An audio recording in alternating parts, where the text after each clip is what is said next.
रावण बिहारी लाल की।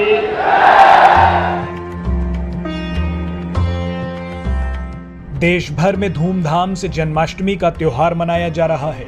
मथुरा समेत देश के दूसरे मंदिरों को सजाया गया है।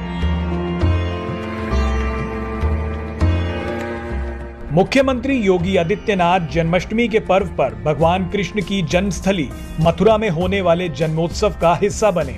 मुख्यमंत्री योगी आदित्यनाथ ने मथुरा में कहा कि सैकड़ों वर्षों से दबी हुई भावनाएं, आस्था के केंद्र फिर से अपने नए रूप में सामने आ रहे हैं। उन्होंने आगे कहा कि लोग अब कह रहे हैं कि राम भी हमारे हैं और कृष्ण भी हमारे हैं। सैकड़ों वर्षों से दबी हुई वे भावनाएं, आस्था के वे केंद्र फिर से अपने नए रूप में सामने आ रहे हैं। मोदी जी के नेतृत्व में जो नया भारत है वो अंगड़ाई ले रहा है। जो लोग पहले मंदिर जाने में संकोच करते थे, अब ये भी कह रहे हैं कि नहीं, राम तो हमारे भी हैं, कृष्ण हमारे भी हैं। यह है परिवर्तन। देश भर में लोग कृष्ण भक्ति में सराबोर हैं, तो वहीं भगवान कृष्ण की जन्मस्थली का मामला फिर से चर्चा में आ गया है।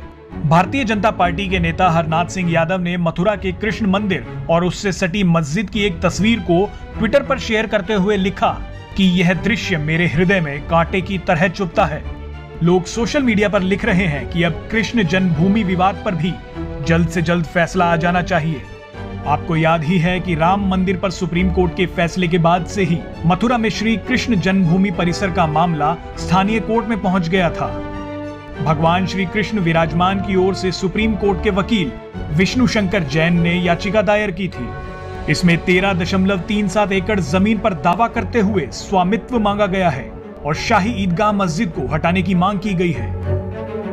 याचिका के मुताबिक जिस जगह पर शाही ईदगाह मस्जिद खड़ी है वही कारागार था जहां भगवान कृष्ण का जन्म हुआ था। आपको इस वीडियो में बताएंगे कि कृष्ण जन्मभूमि से जुड़ा ये पूरा मामला है क्या। इस विवाद के इतिहास को जानने से पहले 1968 के उस समझौते को समझ लीजिए जिसने इस पूरे मामले को लटका दिया है।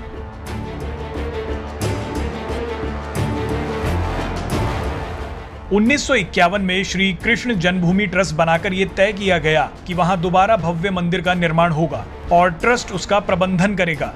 इसके बाद 1958 में श्री कृष्ण जन्म स्थान सेवा संघ नाम की संस्था का गठन किया गया। कानूनी तौर पर इस संस्था को जमीन पर मालिकाना हक नहीं था, लेकिन इसने ट्रस्ट के लिए तय सारी भूमिकाएं निभाना शुरू कर दी। इस संस्था ने 1964 में पूरी जमीन पर नियंत्रण के लिए एक सिविल केस दायर किया, लेकिन 1968 में खुद ही मुस्लिम पक्ष के साथ समझौता भी कर लिया। इसके तहत मुस्लिम पक्ष ने मंदिर के लिए अपने कब्जे की कुछ जगह छोड़ी और मुस्लिम पक्ष को उसके बदले पास की जगह दे दी गई।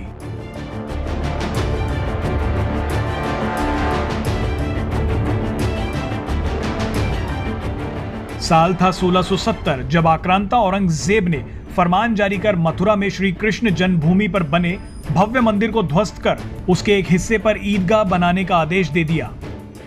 ये तीसरी बार था जब किसी बाहरी ताकत ने इस पवित्र मंदिर पर हमला किया था। इस मंदिर का निर्माण 4 बार हुआ है। कहा जाता है कि औरंगजेब इस मंदिर की भव्यता से चिढ़ता था, इसीलिए उसने इस मंदिर को तोड़वा दिया। इस बात के प्रमाण तमाम दस्तावेजों में है।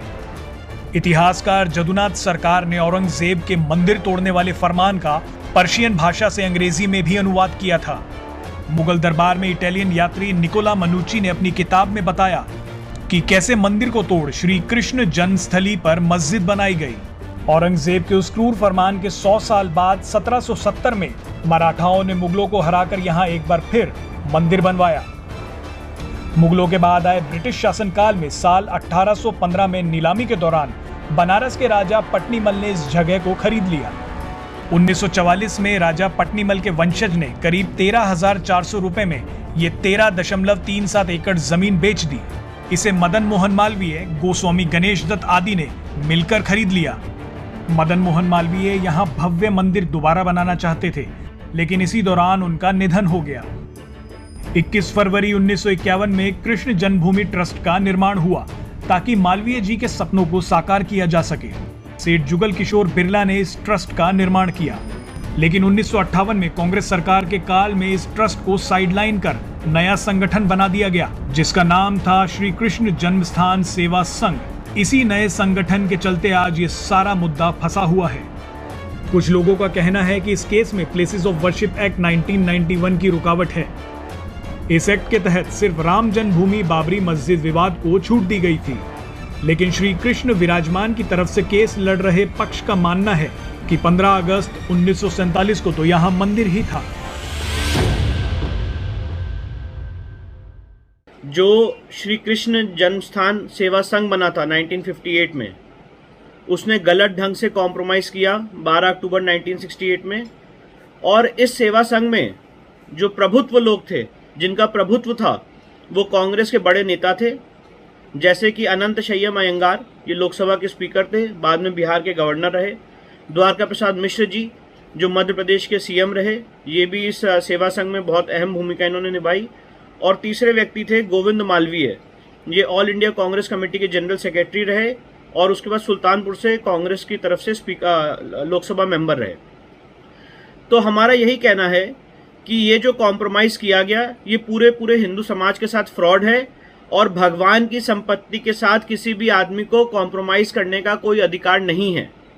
अगर कोई आदमी इस मामले में कॉम्प्रोमाइज़ कर सकता था, लीगली अगर कर सकता था, तो ट्रस्ट था और ट्रस्ट ने कोई कॉम्प्रोमाइज़ नहीं किया। और एक बात मैं और कहना चाहता हूं, ट्रस्ट भी अगर चाहे तो देवता की संपत्ति के साथ कॉम्प्रोमाइज़ नहीं कर सकता।